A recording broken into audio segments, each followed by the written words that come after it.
Hi folks, you're with us today, Tacitus today, your pushback channel, and thank you for joining this audio live stream. In this essay, I'd like to talk about the issue of women's voting behaviour and voting for women generally, and doing that in the West. If the West wants to remain, and Western polities want to remain as serious countries and serious political systems run by serious people, the issue of voting is going to need to be revisited. I think it's inescapable. As much as I don't like it, I think everyone should have a say in how the government is run and who gets elected, all that sort of thing. But the civic engagement, person to person has got such a wide level of variance that I don't know if universal franchise is the answer anymore. And yet, who gets to choose who will and won't get the vote?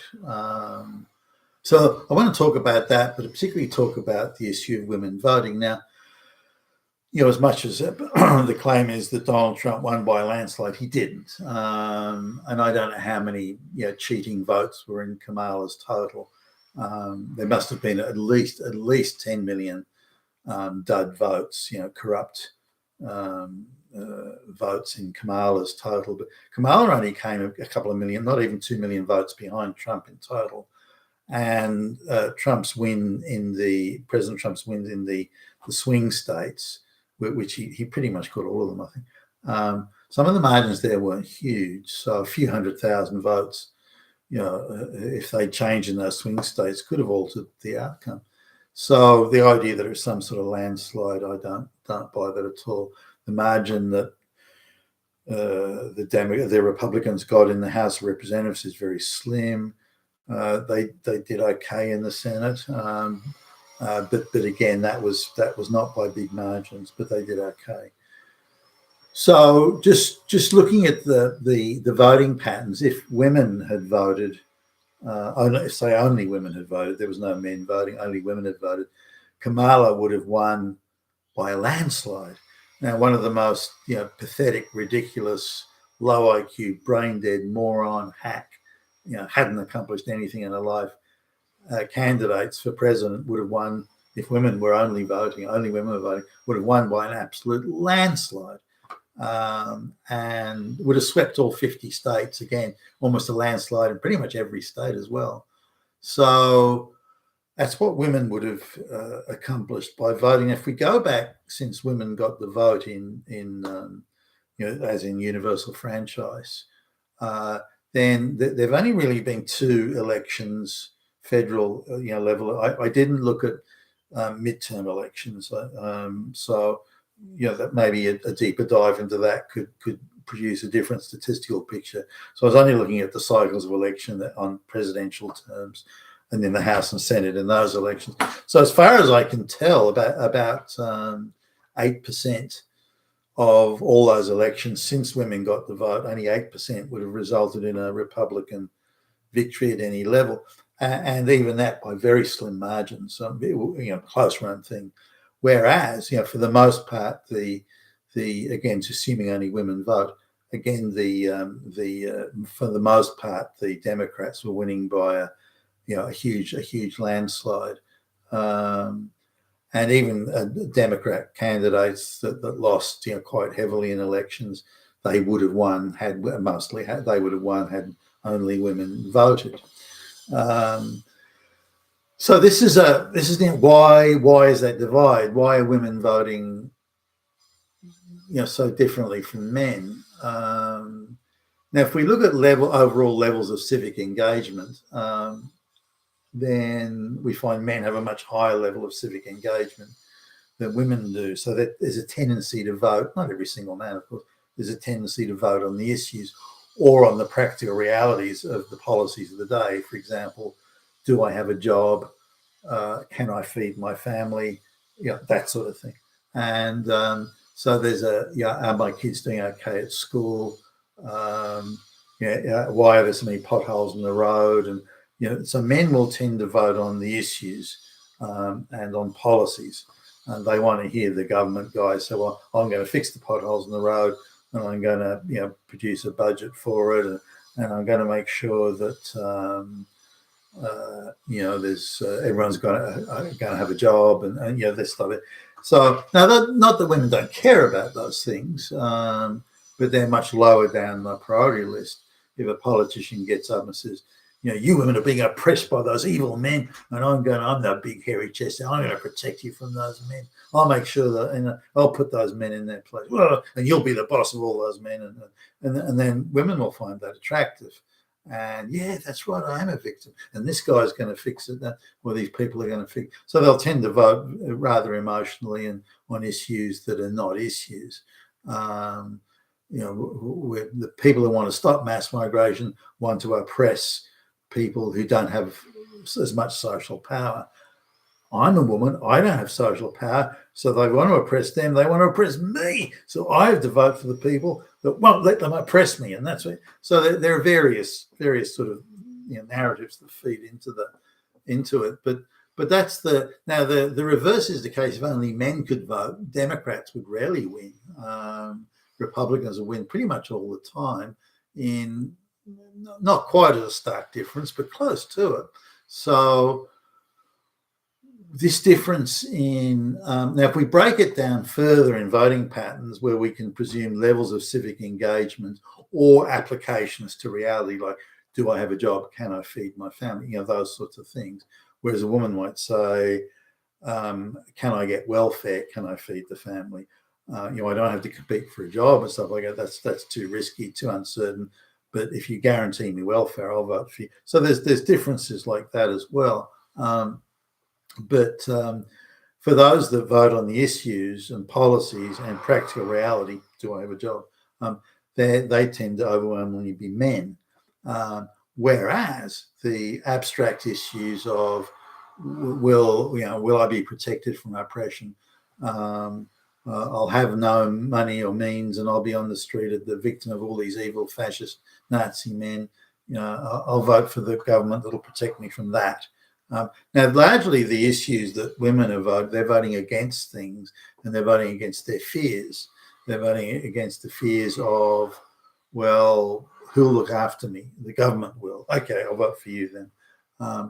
So I'm going to be on the street. All these men trying to get at me, trying to do things to me. And so these imaginary fears, these fantasies that a lot of women have. I remember as a kid, by the way, like my mother and the women she used to talk to, they used to, I was just an irrelevant little kid that wasn't, I'm not sure they'd have spoken this way if the adult men were around, but they were talking about these fantasies. I remember, some of the conversations, these women that they had these fantasy fears and with a worst case, well, what if I'm on the street and the man, all these men, 100 men, and they all want to get me 100 men, and they're all trying to get me, oh no, and they have these fantastic imaginings of a worst case insane level fantasy scenario, and then they're voting against that possibility. I'm voting for someone that will stop that fantasy from occurring. But it was a fantasy, for goodness sakes. And so the men tend to vote closer to reality, the women closer to fantasy. Now, when if we look at the development of the Labour government, the leftist, the government of the workers in England, I mean, they've changed now. You wouldn't call them the government of the workers anymore. If you look at the Labour Party, they became really a party of substance in the late 1800s, early 1900s is when they were a party of the workers, the working man, not the working woman, although they had some Marxist phrases they kicked around on that, but they were a party of the working man, and they weren't that interested in the voting rights of women.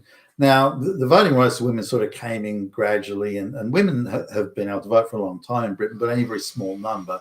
It could be women that have inherited, their husbands died and they've inherited the estate, that type of thing.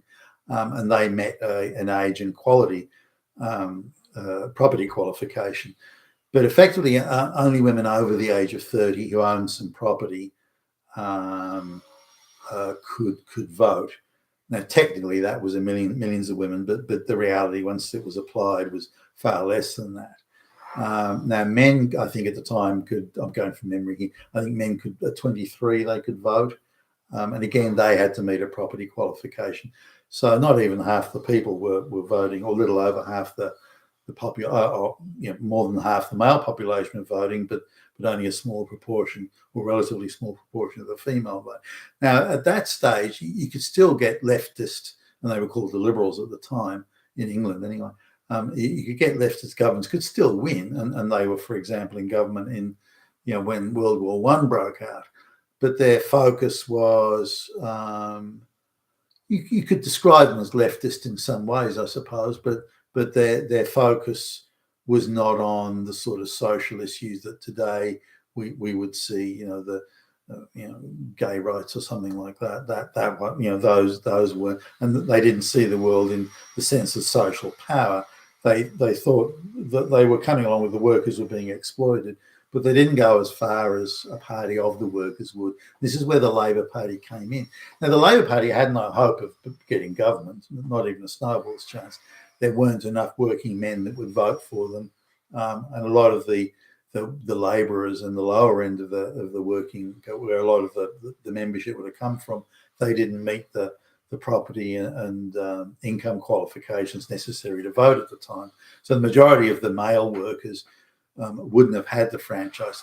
Now, after World War One, and as that moved on, and this idea of the sacrifice everyone had gone to, it was the first war. It was the first time that the whole economy was mass mobilized for the purposes of, in this case, prosecuting a war.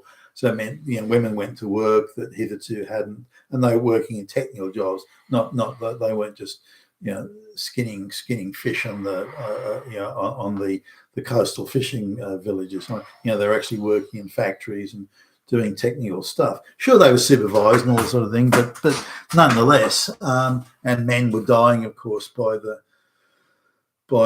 hundreds of thousands in the trenches and so on. So when the war ended, the idea was that if you've made this much sacrifice for your country, that you should have the right to.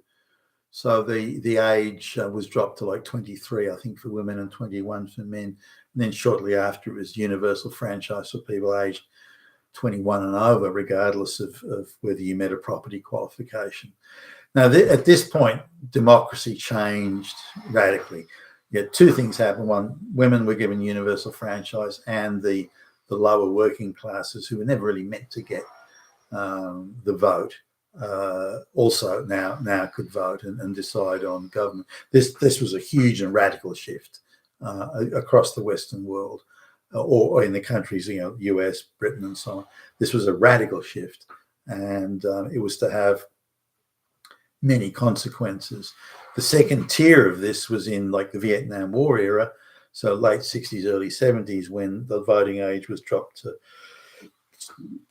18, so high school kids could vote, or kids that just left high school could vote. So this was a big change as well. It was viewed as being democratic. Now, I happen to agree with the vote for 18, not universal, but they called up young men who just turned 18 and told them they had to serve in, like Vietnam, for example. They had to serve in Vietnam, or even play the Korean War before that. They had to serve in the war and lay down their life for their country, under threat of imprisonment if they didn't do it, and yet they didn't have the vote. And I've got a real problem with that. I think if you're